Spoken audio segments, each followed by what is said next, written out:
on the News Channel 5 network. This is Open Line.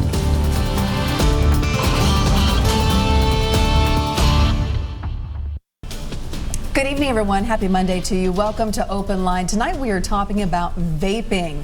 Haven't talked about that in a little bit now, but still a very important topic to discuss. And as you can see, I have quite a panel with me tonight to address those issues. And we're going to really tailor our focus down to teens and vaping. But if you have a question about vaping in general, again, this is Open Line. Always feel free to call in with your questions.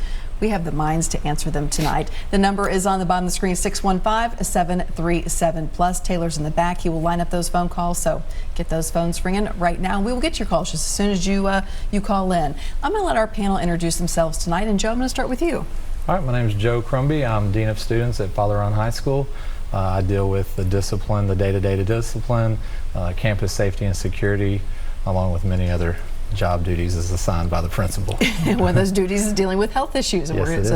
That's what brings you here tonight. Sure. Dr. Feagins, tell us a little bit about yourself. Yes, I'm Shindana Feagins. I'm an internist in private practice in Madison, Tennessee.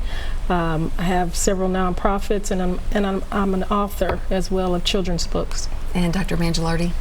And I'm Rob Man Gilardi. I'm a pulmonary and critical care doctor at Centennial Medical Center at the Frisk Clinic, and have had an interest in this both from taking care of patients with nicotine addiction and dealing with teenage boys. You're getting it on all ends.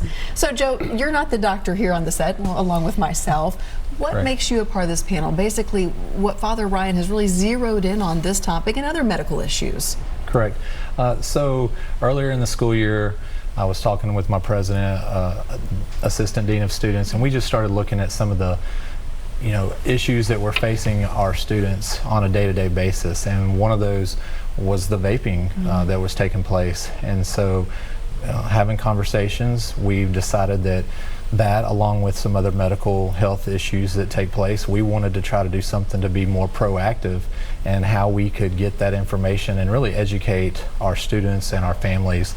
And we decided to put together a medical advisory committee.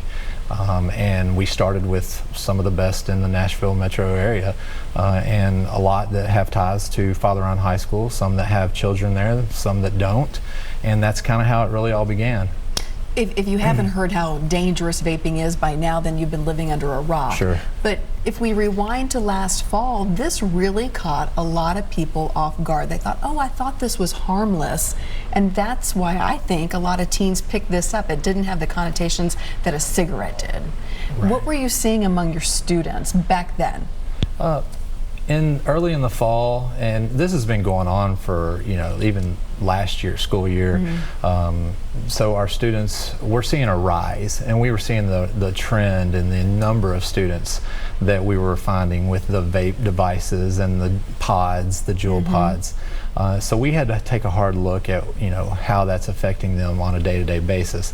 As you said, I'm not the doctor, so I don't get into the medical, the lung issues and those types of things, but you can see a difference in their attention span, how much, if they have kind of anger issues, and you really start seeing just a difference in their personalities. And talking with students, they'll be very open with you about how addicted they are. Wow. If you can get some of them to talk, they'll tell you that yes, it's an issue where they feel like they have to have those vape devices on, and we were speaking about it before the show. If they are addicted to the nicotine, they can't go 8 hours without having that. No, So they've got to find a way to take some sort of break at school to sneak that in, don't they? That's correct, yes. As you talk to students, were they aware of how dangerous this is? The short answer is no. And that was the concerning part. When we would speak with students and we would tell them or ask them, do they know where they have gotten their devices or their vape juices, the common answer was no. They were not aware of where they were getting their products from. And so that was really scary. I mean, they're getting them from the internet, from the black market, from friends. They don't know where they're getting these products, and that's the scary part, because they don't know what's inside of those products. Do you feel like teens have gotten smarter just in the last couple of months, or are you still seeing the same sort of concerns? we're seeing less of, less of the devices and the pods on campus. I don't know if it's due to the education that we've provided, or if it's just due to the nature of that they're getting smarter about what they're doing. Right. But we have tried to take the standpoint of we want to educate our students and our family members and our community. We really had to take a hard look at our own policy in terms of how we were going to discipline students, because it almost wasn't fair. The penalty was almost too harsh, it was more punitive, and so we had to start going back and looking at how can we have more of a restorative discipline, how can we educate them even after they have been caught with these devices, bringing their parents in, getting them the information on how they can have conversations, a one-on-one dialogue with their own kids, because they don't realize, and most of the parents aren't even aware of what's taking place. That's exactly right. I've heard that from another doctor too. Many of these parents thought, well, at least they're not smoking cigarettes, right? Right. It's better, it's okay. I want to bring you in, Dr. Mangilardi, because you're a pulmonologist. Vaping leads to lung issues. Can you explain, in layman terms as possible, why is vaping harsher than smoking a cigarette and causing so much quicker damage? Well, you're alluding to the many cases across the country of patients with acute lung injury that wound up in critical condition in ICUs, on ventilators, and even many deaths that occurred across the country. There are really two issues. One is the acute issue. Anyone that inhales a foreign substance that's toxic to the lungs can cause an acute inflammatory reaction in the lung, and that's not necessarily related to how frequently these people are using it. It can be a one-time event that leads to an acute lung injury from an inhalation. Fortunately, those events are fairly rare, but when they occur, they're overwhelming. The other issue, though, is the nicotine addiction. We had, starting, in our grandparents' generation, people getting addicted to cigarettes before the harm of cigarettes were known. And we've gone over the last 50 years or so from half the population smoking to maybe 20% or less. And now with vaping, we're getting into a situation where a whole new generation is developing an addiction to nicotine, an addiction that can be a lifelong problem. I see patients that are victims of nicotine addiction all day long, these predominantly smokers, not vapors. But when I ask them when they started smoking, the answer is almost uniformly somewhere between ages 8 and 18. Wow. It's very rare to hear someone say that they started smoking after the age of 21. And that's because the teenage brain is different than the adult brain. An 18-year-old brain or 17-year-old brain is different than a 22-year-old brain. They make different decisions. They have different perceptions of risk. They have less perception of risk. And so it seems safe, but the drug is addictive. And they permanently alter their brain, so it becomes a lifelong problem. And so when I see a 60 or 70-year-old come into my office dragging an oxygen tank and they're still smoking, it's not because they don't know better, it's because they got hooked when they were too young to know better, when they were 12 or 13 or 14 years old. I want to talk more about the cases you've seen, but Dr. Feagins, I wonder how vaping is presenting in your office. What are you seeing with your patients? Well, I see mostly adults, so because I'm an internist, so I don't see children, so I don't see a lot of vaping cases. But one of the concerns with vaping is that when you compare it to tobacco use and people who smoke cigarettes, over the years it took a while for them to develop diseases like your COPD, lung cancer, things like that. But with the vaping, it's occurring a lot more frequently and sooner, so it makes you wonder in the next 20, 30 years, what is it going to look like? These children and these teens who are starting to vape at the age of 8 and younger, or older, what is going to look like 20 or 30 years from now? Are they going to have lung cancer? The research is still out there, so we don't know as much about vaping as we do about tobacco use.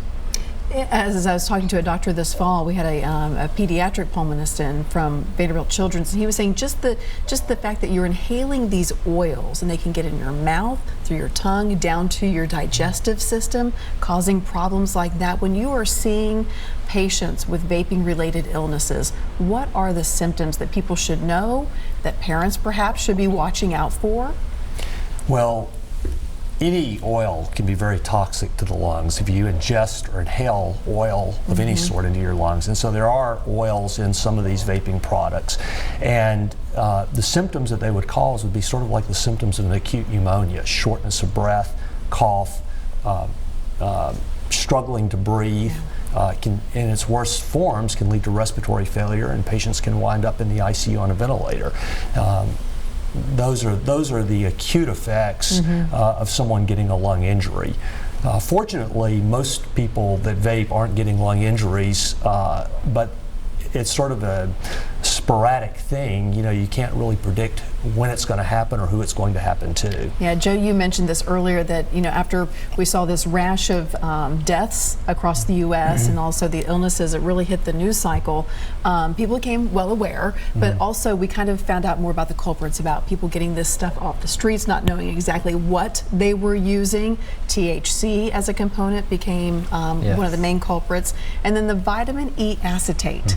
Why is that an issue? Can somebody explain that?